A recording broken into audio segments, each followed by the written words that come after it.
Avez-vous déjà réfléchi à ce qui s'est passé entre la mort et la résurrection de Jésus? La croix a été un événement bouleversant, mais il y a quelque chose d'encore plus intrigant et transformateur qui passe souvent inaperçu: Jésus est descendu aux enfers. Oui, c'est vrai. Celui qui était saint et immaculé a affronté les abîmes de l'enfer. Mais pourquoi? Quel était le but de sa descente dans un lieu de ténèbres et de tourments? Qu'a-t-il accompli là-bas? Prenez un instant pour y réfléchir. Maintenant, imaginez l'impact de cette révélation. Jésus aux enfers. Cette simple déclaration peut remettre en question tout ce que vous avez entendu à son sujet. Après tout, pourquoi le Fils de Dieu, parfait dans sa nature, aurait-il besoin d'entrer dans un lieu associé au péché et à la perdition? Ce fait pourrait transformer complètement votre compréhension de la mort, du salut et de l'amour de Dieu. L'enfer est souvent décrit comme un lieu de souffrance éternelle, réservé aux impies. Mais dans la Bible, il apparaît également comme un lieu mystérieux, mentionné sous différents noms: Sheol, Hadès, Géhenne, lac de feu. Que signifient ces termes? Et comment sont-ils liés à la descente de Jésus dans cet endroit? Ce que Jésus a affronté était bien plus profond que ce que nous pouvons imaginer. Il n'est pas descendu aux enfers en tant que condamné, mais en tant que conquérant. Là, il a accompli quelque chose d'extraordinaire, quelque chose qui a changé le destin de l'humanité pour toujours. Mais qu'a-t-il fait exactement? Et pourquoi cela est-il si important pour nous aujourd'hui? Avant de continuer, réfléchissez: que croyez-vous à propos de l'enfer? Pour beaucoup, c'est un lieu de peur et de jugement. Pour d'autres, un concept lointain, peut-être même fictif. Mais si nous vous disions que comprendre ce que Jésus a fait aux enfers peut transformer complètement votre vision de votre vie spirituelle? Dans cette vidéo, nous explorerons chaque détail de cette vérité puissante, depuis ce que la Bible enseigne sur l'enfer, jusqu'à ce que Jésus y a accompli.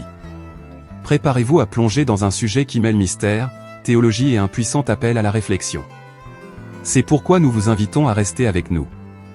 Ce qui est en jeu ici, c'est votre éternité. Savoir pourquoi Jésus a dû descendre aux enfers peut non seulement élargir votre compréhension théologique, mais aussi provoquer une transformation dans votre parcours de foi.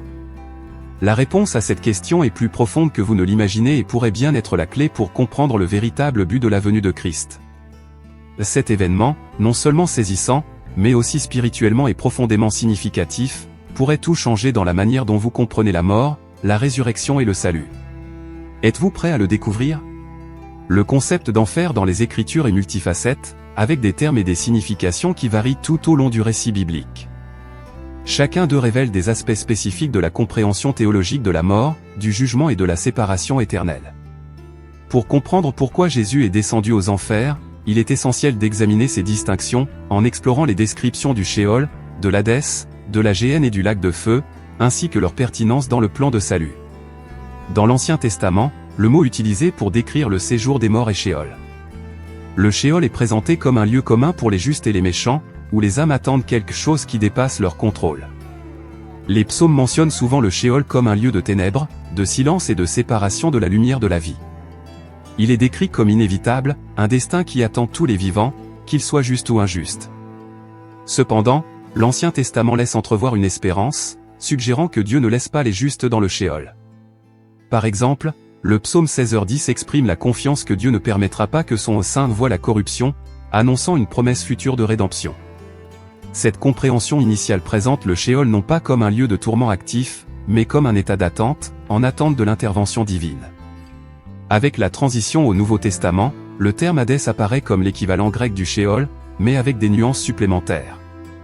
Alors que le Sheol mettait l'accent sur l'universalité de la mort, l'Hadès souligne une séparation plus nette entre les justes et les méchants.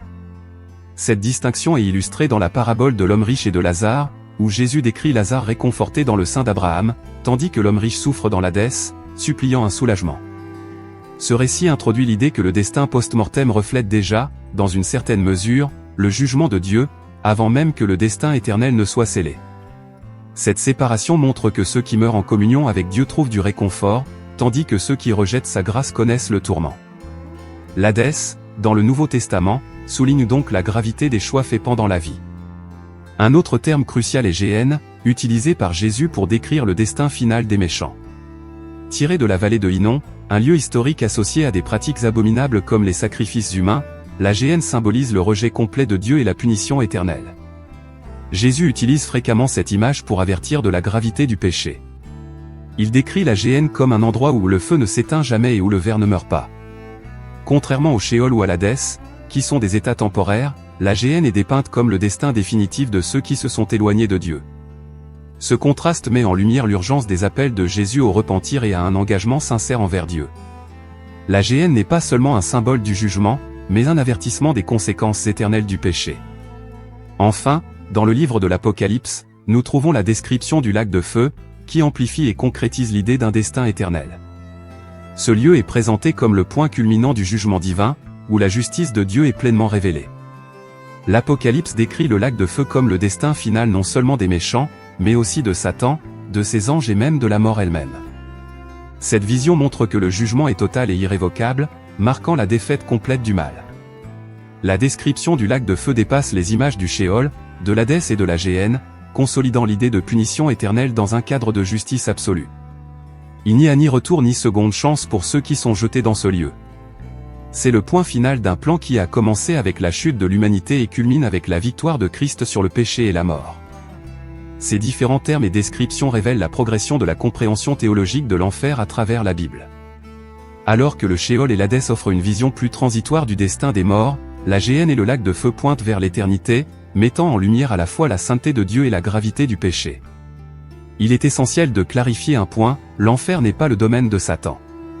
La culture populaire dépeint souvent l'enfer comme le royaume du diable, mais les Écritures indiquent clairement que lui aussi sera jeté dans le lac de feu. L'enfer n'est pas un lieu où le mal triomphe, mais où il est vaincu et jugé par la justice de Dieu. Comprendre ces aspects théologiques nous aide à voir pourquoi Jésus est descendu dans l'Hadès.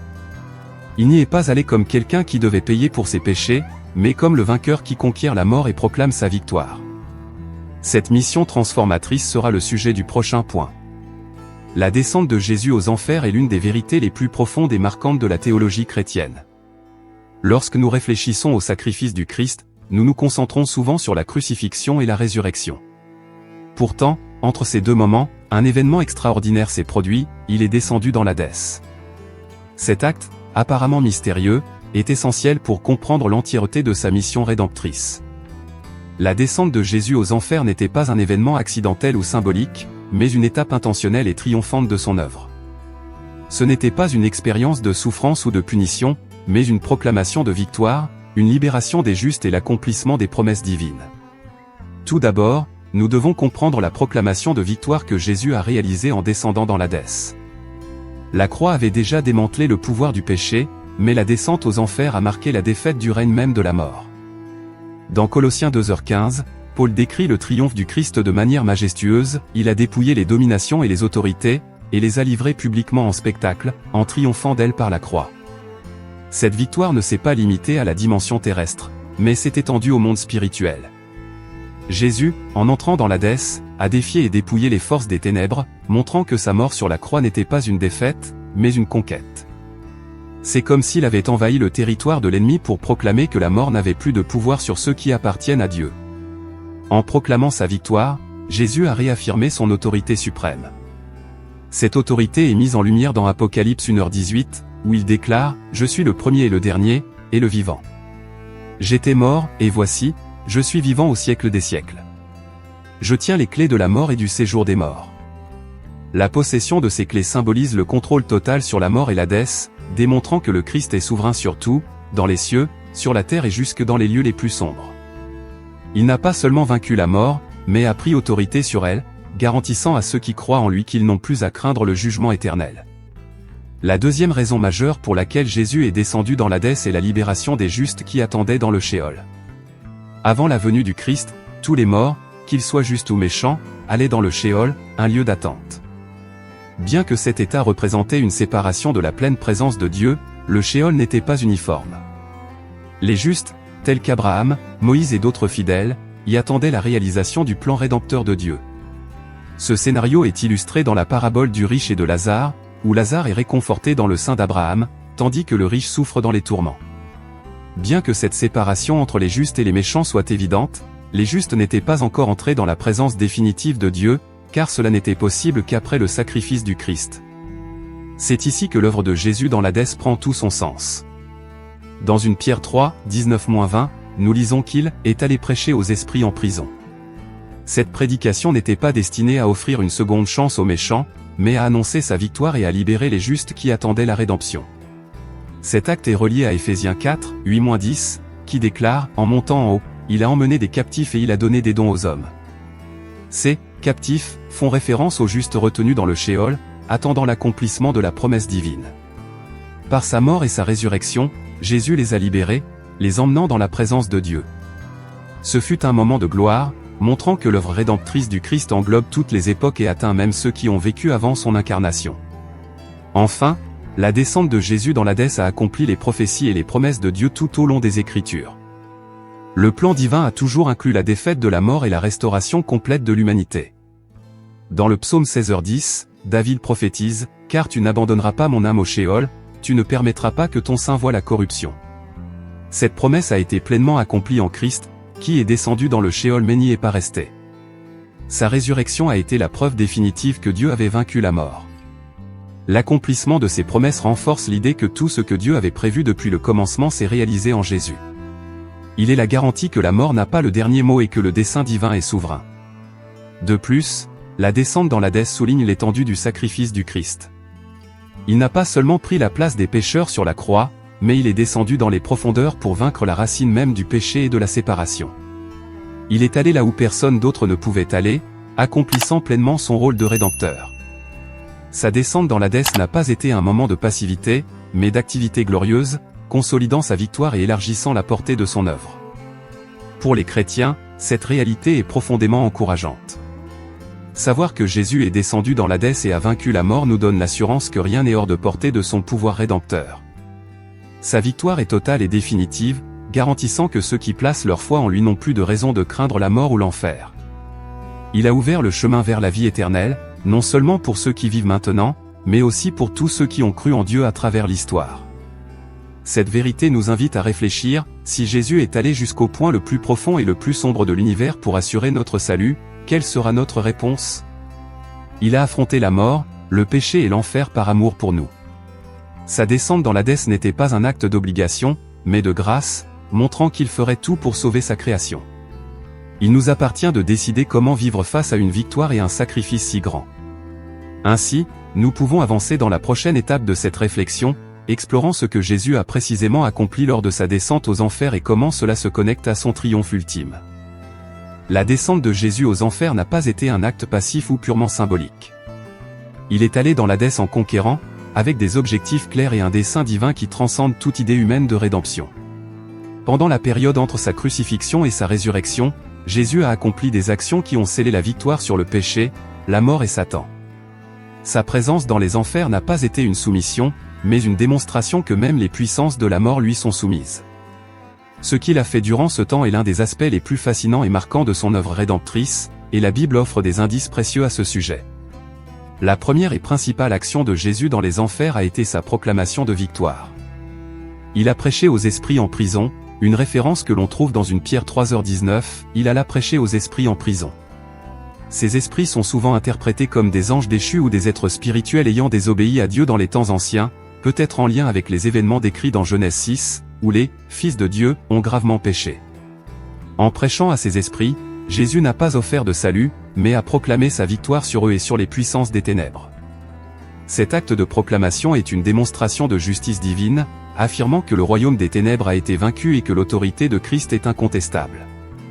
C'est une scène de triomphe cosmique où Christ, le roi, déclare que la rédemption est accomplie. De plus, Jésus a exercé son autorité en revendiquant les clés de la mort et du séjour des morts. Dans Apocalypse 1h18, il déclare « Je suis le premier et le dernier, et le vivant. J'étais mort, et voici, je suis vivant au siècle des siècles. Je tiens les clés de la mort et du séjour des morts. » Cette déclaration n'est pas simplement symbolique, mais une affirmation que Jésus détient désormais un contrôle total sur le destin éternel de l'humanité. L'image des clés suggère qu'il a ouvert les portes de la prison spirituelle et conquis le pouvoir que le péché et la mort exerçaient sur la création. Cette autorité sur la mort donne aux chrétiens la certitude que ceux qui sont en Christ ne seront pas retenus par l'Hadès ou le jugement éternel. Par sa descente aux enfers, Jésus a redéfini le destin de l'humanité, transformant la mort en un passage vers la vie éternelle pour ceux qui croient en lui. Une autre action cruciale a été la libération des justes qui se trouvaient dans le Sheol, attendant l'accomplissement de la rédemption. Avant la crucifixion du Christ, les justes de l'Ancien Testament se trouvaient dans un état intermédiaire dans l'Hadès, séparés de la pleine présence de Dieu. Ils attendaient la réalisation du plan rédempteur promis depuis les origines. Éphésiens 4, 8-10 décrit comment Jésus est monté en haut, emmenant des captifs, une référence à la libération de ceux qui étaient retenus dans le Sheol. Cette libération n'a pas été uniquement symbolique, mais littérale, indiquant que Christ a conduit les justes dans la présence de Dieu, complétant ainsi l'œuvre de salut commencée dans leur vie. Il a accompli des promesses faites à des hommes et des femmes tels qu'Abraham, David et les prophètes, garantissant que la mort ne les tiendrait pas éloignés de la gloire éternelle. La prédication de Jésus dans les enfers a également servi comme un acte de révélation. Il a révélé que le plan rédempteur de Dieu était achevé et que son sacrifice était suffisant pour vaincre le pouvoir du péché. Cette révélation a eu un impact cosmique, atteignant tous les recoins de la création. Jésus n'a pas seulement affronté les enfers, mais il les a transformés en un lieu où sa gloire a été proclamée. Son acte de descendre dans l'Hadès est un rappel qu'il n'y a pas d'endroit, aussi sombre ou éloigné soit-il, qui soit hors de portée de la grâce de Dieu. Un autre point important à considérer est que Jésus, en descendant aux enfers, a démystifié l'idée que l'Hadès était un domaine absolu des ténèbres. Il est entré dans ce lieu comme lumière et vérité, montrant que même les pouvoirs les plus sombres doivent se plier à l'autorité divine. En sa présence, l'enfer n'est plus un lieu de domination du mal, mais une scène de défaite pour les ennemis de Dieu. Sa descente a exposé la faiblesse des puissances des ténèbres et réaffirmé que l'enfer n'est pas un royaume gouverné par Satan, mais un lieu où lui et ses partisans font face à la condamnation divine. Outre sa victoire spirituelle, la descente de Jésus aux enfers a des implications profondes pour la vie des chrétiens. Elle nous rappelle qu'il est allé là où personne d'autre ne pouvait aller, affrontant la séparation de la mort pour que nous n'ayons pas à l'affronter. Cette réalité nous donne espoir et courage face à la peur de la mort et du jugement. Si Christ a affronté les enfers et en est sorti victorieux, alors rien ne peut nous séparer de l'amour de Dieu. Sa descente a été un acte de solidarité avec l'humanité, un rappel qu'il est avec nous, même dans les moments les plus sombres de nos vies. Enfin, la présence de Jésus dans les enfers a été l'acte final qui a scellé sa victoire complète sur le péché et la mort. Sa résurrection, qui a suivi sa descente dans l'Hadès, a été la confirmation visible qu'il avait vaincu toutes les forces opposées au plan de Dieu. Il est sorti des enfers comme le vainqueur suprême, apportant avec lui la promesse de la vie éternelle pour tous ceux qui croient en lui. Sa descente n'a pas été un détour dans le plan de rédemption, mais une partie essentielle de sa mission. En réfléchissant à ce que Jésus a accompli dans les enfers, nous sommes appelés à reconnaître la profondeur de son amour et l'ampleur de sa victoire. Il est descendu dans le lieu le plus bas, non parce qu'il y était obligé, mais parce qu'il a choisi de racheter sa création. Sa présence dans l'Hadès est un témoignage qu'il n'y a aucun lieu ou aucune circonstance hors de sa portée. Il a affronté les profondeurs de la mort pour nous offrir l'espérance de la vie éternelle. Que cette vérité nous inspire à avoir encore plus confiance en son œuvre rédemptrice et à proclamer sa victoire au monde.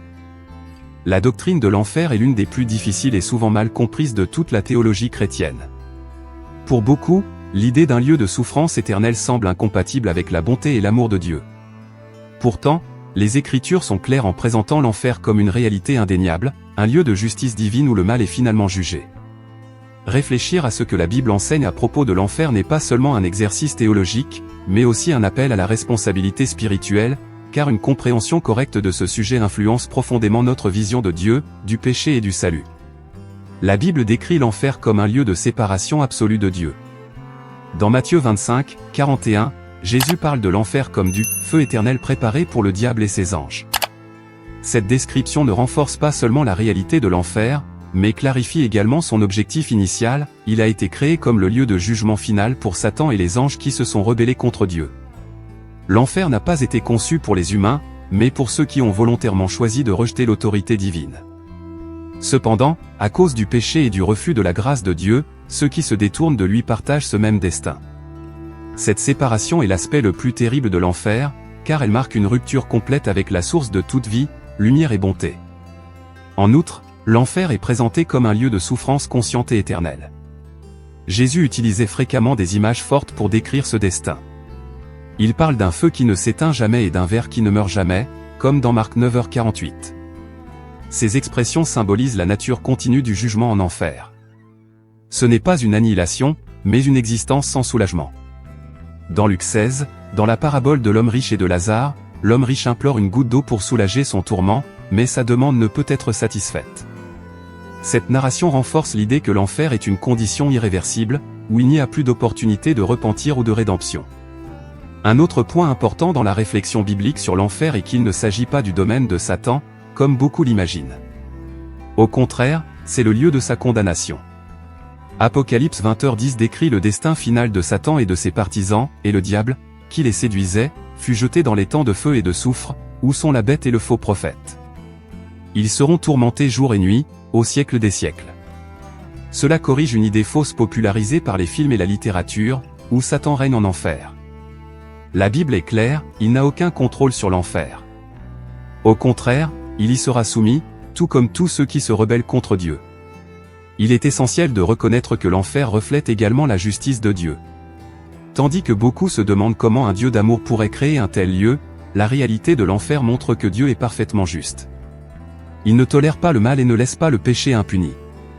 Romains 6h23 nous rappelle que, le salaire du péché, c'est la mort, mais cette mort n'est pas seulement physique, elle est également spirituelle et éternelle. Dieu, dans sa sainteté, doit traiter le péché de manière juste. L'enfer est la réponse divine à une rébellion délibérée et continue contre lui. Cette vérité nous pousse à réfléchir sérieusement à la gravité du péché et à l'urgence du repentir. Malgré la dureté de cette réalité, le message de l'enfer souligne aussi la grâce de Dieu. Bien que l'enfer soit une possibilité réelle, Dieu offre le salut à tous par Christ. Il ne souhaite que personne ne périsse, mais que tous arrivent à la repentance, 2 Pierre 3h9. Le sacrifice de Jésus est la preuve suprême que Dieu a tout fait pour sauver l'humanité du jugement éternel. Il a porté nos péchés, affronté la mort et est descendu dans l'Hadès pour que nous puissions échapper à l'enfer. Cette vérité doit nous conduire à la gratitude et à l'adoration. Un autre aspect crucial de la réflexion sur l'enfer est l'appel à évangéliser. Savoir que l'enfer est une réalité devrait éveiller en nous un sentiment d'urgence pour partager l'évangile. Souvent, nous évitons de parler de l'enfer par peur d'offenser ou de causer de l'inconfort, mais Jésus n'a pas hésité à avertir à propos de ce destin. Il a parlé de l'enfer plus que quiconque dans la Bible, car il savait combien il est important que les gens comprennent la gravité de rejeter Dieu. L'enfer est un rappel que nos décisions dans cette vie ont des conséquences éternelles. En tant que chrétiens, nous sommes appelés à être des ambassadeurs du message de salut, proclamant qu'il existe une voie pour échapper au jugement éternel. Enfin, la doctrine de l'enfer nous conduit à réfléchir sur la sainteté de Dieu et la nécessité de vivre en obéissance à lui. Savoir que Dieu est juste et saint nous met au défi d'abandonner le péché et de vivre selon ses commandements. L'enfer n'est pas seulement une réalité future, il nous enseigne aussi la gravité du péché dans le présent. Nous devons mener nos vies avec révérence, reconnaissant que nos choix ont une portée éternelle. L'enseignement biblique sur l'enfer n'est pas facile à accepter, mais il est essentiel pour comprendre l'ampleur de l'amour et de la justice de Dieu. Il nous rappelle la gravité du péché, la nécessité de la rédemption et le prix que Jésus a payé pour nous sauver. L'enfer est un appel à la réflexion, au repentir et à l'action. Face à cette vérité, nous sommes appelés à nous approcher de Dieu avec humilité et à vivre comme des témoins fidèles de sa grâce. La décision que nous prenons aujourd'hui déterminera notre destin éternel. Et en comprenant ce que la Bible enseigne sur l'enfer, nous sommes invités à choisir la vie que Christ nous offre, plutôt que le jugement que nous méritons. La descente de Jésus aux enfers n'est pas seulement un événement historique ou une doctrine théologique, mais une vérité qui résonne profondément dans la vie de chaque chrétien. Ce que Jésus a accompli en descendant au Hadès a des implications éternelles pour notre foi, notre espérance et notre manière de vivre. Réfléchir à cet acte puissant nous pousse à comprendre la profondeur de la victoire du Christ et à y répondre par un engagement, une gratitude et une confiance renouvelée. Pour les chrétiens, la signification de cette partie de l'œuvre de Jésus va bien au-delà de ce qui est enseigné superficiellement, elle redéfinit notre perspective sur la vie, la mort et l'éternité. Tout d'abord, la descente de Jésus aux enfers nous donne l'assurance qu'il a entièrement vaincu la mort. Avant le Christ, la mort était perçue comme une barrière infranchissable, un destin final pour tous, juste et injuste. Cependant, en descendant au Hadès, Jésus a montré qu'il n'avait pas seulement affronté la mort, mais qu'il l'avait conquise sur son propre terrain. Il est descendu aux enfers pour proclamer que le pouvoir du péché et de la mort avait été détruit. Pour les chrétiens, cela signifie que la mort n'est plus une réalité effrayante, mais une transition vers la vie éternelle avec Dieu. Dans 1 Corinthiens 15, 55-57, Paul proclame « Ô mort, où est ta victoire ? Ô mort, où est ton aiguillon ? Mais grâce soit rendue à Dieu, qui nous donne la victoire par notre Seigneur Jésus-Christ. Cette victoire est totale et définitive, et elle appartient à tous ceux qui croient en Christ. En outre, la descente de Jésus aux enfers renforce la certitude qu'il est présent même dans les endroits les plus sombres. Dans nos vies, nous traversons parfois des moments de douleur, de désespoir et de sentiments d'abandon. Savoir que Jésus est allé au Hadès, l'endroit le plus profond et obscur qui soit, nous rappelle qu'il n'existe aucun lieu où il ne peut être avec nous. Dans le psaume 139, 8, David écrit « Si je monte aux cieux, tu es là, si je descends au séjour des morts, te voilà ». Cette vérité est un réconfort pour les chrétiens, particulièrement dans les moments de lutte. Jésus a affronté les profondeurs de l'enfer pour que nous sachions que nous ne serons jamais seuls. Sa présence est une source de force et d'espoir, même dans les circonstances les plus difficiles. La victoire de Jésus souligne également l'urgence du message de l'Évangile. Savoir que l'enfer est une réalité et que Jésus y est descendu pour vaincre la mort nous incite à réfléchir à la gravité de notre mission en tant que chrétiens. La vie éternelle est offerte à tous, mais elle dépend de la décision d'accepter Christ comme Sauveur. Cette vérité nous invite à vivre avec un but, en partageant l'Évangile avec ceux qui ne connaissent pas encore la grâce de Dieu. Dans Matthieu 28, 19-20, Jésus donne à ses disciples la grande commission, les exhortant à faire de toutes les nations des disciples. Comprendre ce que Jésus a fait en descendant aux enfers devrait motiver chaque chrétien à partager cette victoire avec audace et compassion, atteignant ceux qui sont perdus. Un autre aspect essentiel pour les chrétiens est l'appel à la sainteté. La descente de Jésus aux enfers n'était pas seulement une démonstration de puissance, mais aussi un rappel du prix du péché. Il est descendu dans les profondeurs pour affronter directement les conséquences du péché, montrant que la justice de Dieu est réelle et intransigeante. Cela nous pousse à vivre dans l'obéissance et à rechercher la sainteté au quotidien. Dans Romains 6, 12-14, il est écrit « Que le péché ne règne donc pas dans votre corps mortel pour vous faire obéir à ses convoitises ». La victoire du Christ sur le péché et la mort nous appelle à vivre en conformité avec cette liberté, rejetant le péché et embrassant une vie qui reflète le caractère de Dieu. De plus, la descente de Jésus aux enfers est profondément liée à l'espérance qu'il nous offre. Pour beaucoup, la vie est marquée par des incertitudes, des souffrances et des craintes concernant l'avenir.